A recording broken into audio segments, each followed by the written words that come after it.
gaskiyar takara ta gwamnan nan da yake. Wasu sun ce dan aike ne kwangila aka bashi yake, wasu sun ce kaura ne ya bashi kwangila, shin haka yake? Ni ba dan aikin uban kowa bane.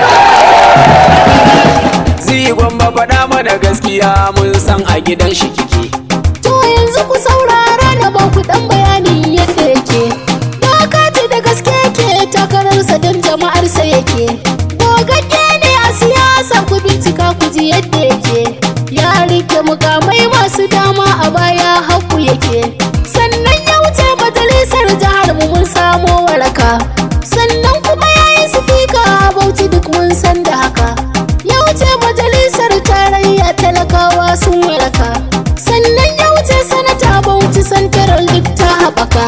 Shi ne aka ba police committee na senate mun san da haka. To yau kuma gashi yana takara ta gwamna ba shakka. Yau Zainabu Gombe mun ji dukkan bayanan nan da kika yi. To ba mu misalin ci gaban da ya kawo wa jama'a. Ɓangaren ilimi ya yi ƙoƙari, makarantu shi ya gina. Ilimin boko har arabiya a yankin duk kutuna. To mu koma fannin lafiya ya yi ƙwazo ba shakka. Magani kyauta, gyaran asibiti da ya yi shi duka. Ruwan sha ya samar, karkara da birni sun waraka. Sannan fannin noma ƙoƙarin da ya yi mun shaida haka. Sannan ya yi mana tituna mu samu sauƙin yin tafiya.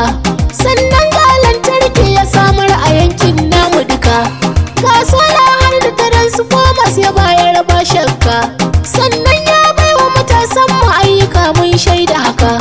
'Yan sanda, sojoji, civil defense mun shaida haka. Tallafin mata da marayu a yankuna ya ba su duka. Kaɗan kenan na faɗi daga ayyukan doka da haka. Kuma zance na takara na gwamna shi fa da gaske ke. Jita-jitan nan da ake kukyala 'yan adawa tsirku suke.